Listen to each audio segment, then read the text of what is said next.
Good morning, everybody. Has been a while. Glad to see you guys. We are out here on the Sandridge Trail in Jennings State Forest contemplating. Let me ask you this. Has the world been piling up on you lately? Oh my gosh, don't even get me going on the politics and the economy and all the other crap that's going on out there, the divisiveness in our world. Listen, do you need a break from that? I sure as heck do. So that's why I'm out in the woods today. And as we go along the trail today, I'm going to share with you some things that I do when I need to get my mind right. Need to get my mind right. Get out of all the crap and all the madness that's going on out in the world. Not to run from it, but to take a break from it. So come along with me. I'm going to cover some things that I do that I think might be helpful for you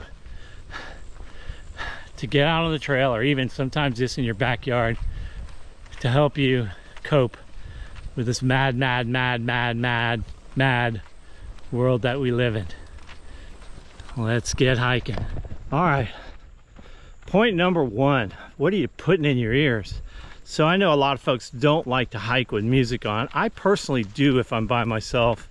And you know, there's, as I said earlier, there's so much going on in the world. We're about 80 days from a very divisive, contested presidential election here in the United States.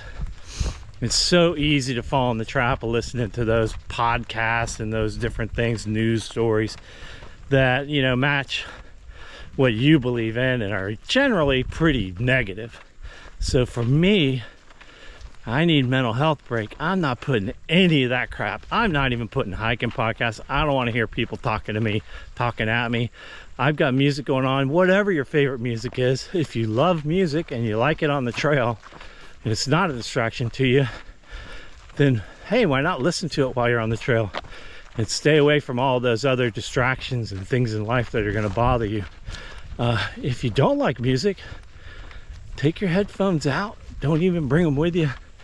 And listen to nature and what's going on. The wind through the trees, the birds chirping, for here in Florida, the cicadas cicadaing, or whatever the heck it is that they do. But making sure that what's going in your ears is good for you, it's healthy for you.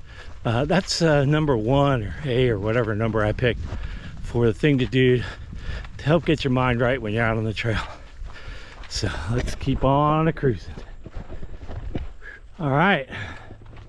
So we're coming down off of the Sandridge, heading down into a little valley here from a creek, which is a great time to talk a little bit more about how to get your mind right when you're out here on the trail. So something I've just been doing, and what I really like doing when I want to stop thinking about all my trials and tribulations, is to think about who was on the trail before me. What was their life like? What were their trials and tribulations? So starting with the future and moving backwards, there's a group called Sombrero Running. My buddy Mark Martinez runs it. They're going to be doing a 50K out here on this very trail. You know, what's it like for one of those runners at 48K on this trail, right? It's pretty sandy. You know, what's it taking their mind and their bodies to do that? And zoom back to like the 1920s to the 1960s. What was it like for the primarily men who came out here and harvested turpentine? You want to see what that life was like, go ahead and look that up on the DuckDuckGo and see what that life was like. Pretty tough life. What was it like for their families? Where did they live? What was work like for them? Or how about the pulp farmers who came out here to cut down the pine trees and bring them in? They didn't used to come in on big machines and big trucks. Again, primarily men would come out here and chop those trees down with a crosscut saw, load them onto wagons and trailers, later on the old 1940s trucks, and carry that stuff to the pulp mill, sometimes only for $10 or $20 a load. They'd work all day to get 2 loads. What was their life like? What did they experience out here on the trail? It wasn't all horrible, but what was it like, you know? Moving back even further into the pioneer days when people settled this land, when white people settled this land or Spanish people settled this land, you know, what was life like for them? And then cruising back even further to the natives. You know, I know that natives lived here, but I'm not really sure why they would have. Maybe they got driven here because not far from here are much more fruitful places for subsistence living, like living near the coast. A lot more food options and stuff. Not a ton of farming options here. Not that they initially farmed, but there certainly are areas where they could farm around here. But what was their life like, you know? Every day you had to think about what you were going to eat and what you were going to drink, and what did they go through on a daily basis. I can tell you they didn't worry about all the crap that comes up on our bleep bloop machines and cell phones.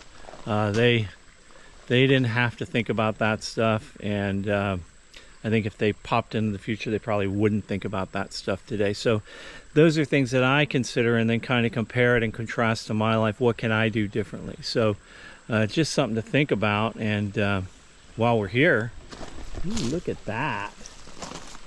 So the creek is up pretty high. I don't know which creek this is. Really beautiful, crystal clear water. Great for filtering in. Thank you, trail maintainers, for this bridge. So we're down here kind of in a hammock. It's really nice. Just something to think about. Are you considering other people's perspectives instead of just your own? It helps take your mind off of that stuff. At least it does for me. So just something when you're on the trail, you're letting your body run at its own pace. It gives you time to think about those things. It's real pretty down here. Let's keep going. All right, another thing to think about when you're getting your mind right and having a mental health break on the trail is so many times when we're hiking, we are really using our mind to push our bodies, try and go a little bit faster or get so many miles done in an hour, etc., etc. So if you're just coming out here to clear the cobwebs, to clear up all the jumble in your head, why not just let your body go the pace that it wants to go? That gives you plenty of time to do all the other things that I'm going to talk about that I do when I really need a mental health break in the forest. And speaking of the forest, it sure is pretty, isn't it? I love the sandhill habitat. So gorgeous. All right, this might sound a little contradictory to what I said earlier about your body going at its own pace, but sometimes when your mind's way off and it's extra stinky, I mean, like you got angry crap going on and stuff in there, sometimes it's really good to get out here and beat the living badootie out of your body. I mean, really pile it on, you know, of course within your own health whatever restrictions. But sometimes, man, to get out here and just nothing but move that body, move those legs, get those lungs working, sweat like crazy, man, that does a lot inside your brain to clear a lot of that crap out. You might start out a little angry, but if you're doing it right and you're really starting to hurt, you're not thinking about those things you're angry about anymore. You're thinking about the trail, you're thinking about moving forward and getting to your end goal. So yeah, it's great to cache and cruise, but it's also great to push and punish. So just another trick that I sometimes use when my mind's not right and I need to get out in the woods. All right, let's keep on a cruising. Ooh, it's getting warm. Anyway, another thing I like to think about and do to help clear my head, have an emotional break on the trail, is when I have the opportunity, talk to other people that I meet along the trail, not necessarily who you're hiking with, but other folks. Because here's what they're going to talk about. Right now, they're going to talk about eating spider webs, keeping away from ticks, different gear, the weather, how beautiful the trail is, how far they're going, what they're going to eat, how their body's feeling. Here's what they're not going to talk about. They're not going to talk about politics. They're not going to talk about the economy. They're not going to talk about their job.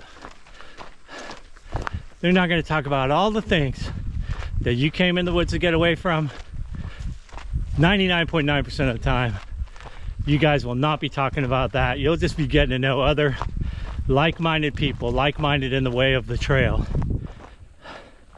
and just having some good fellowship time with them.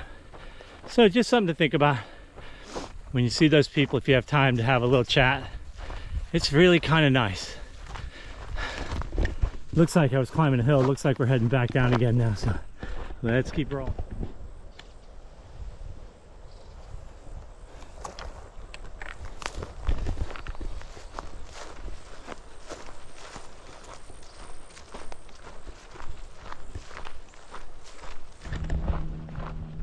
So one more thing to consider when you're out on the trail trying to get your mind right, clear your head, have an emotional repair session or whatever.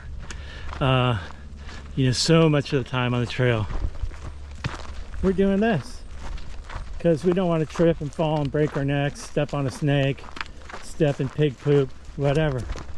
But I try and remind everybody, and I try and remind myself always, don't forget to look up. There's so much beauty in the sky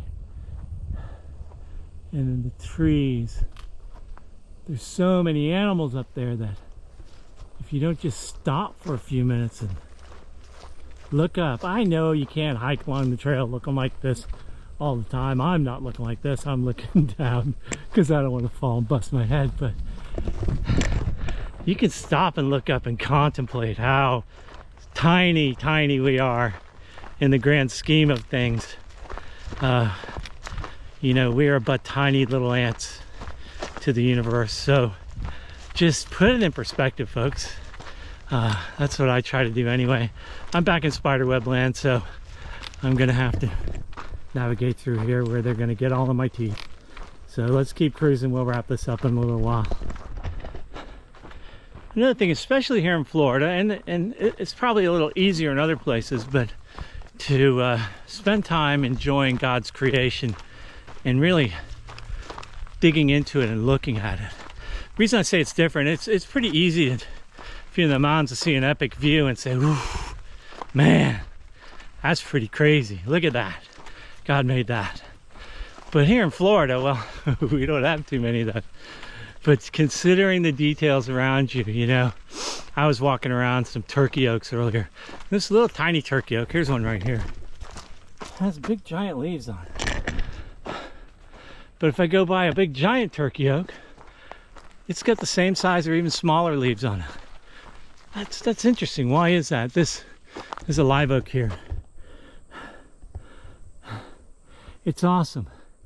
And it grew this way for a reason. It was over here. Some other pine trees grew. It said, I have to go over there so I can get some sun. And the bugs, oh, the bugs. You know, we don't hesitate to squash them and murder them and cuss them, but do we ever stop and take time to look at them? Why do they have that many legs, and where do they live? And how do they interact with each other? Why do they do what they do? The little details, the soil. Why does the soil look different here than it looks somewhere else? Engaging your mind in that great grand scheme that the Creator has put out before us. Man, does that do a lot to take away of the trivialities that we allow our minds to be trapped in the whole rest of the time that we're not on the trail or we're not doing the things that we love. For me, man, that's a big tool in helping to keep my mind right when I'm spending time out here on the trail and I need some straightening out. So we're still heading into some pretty deep forest, which I'm very thankful for because it's gotten hot out. So let's keep on cruising. Hello, gopher.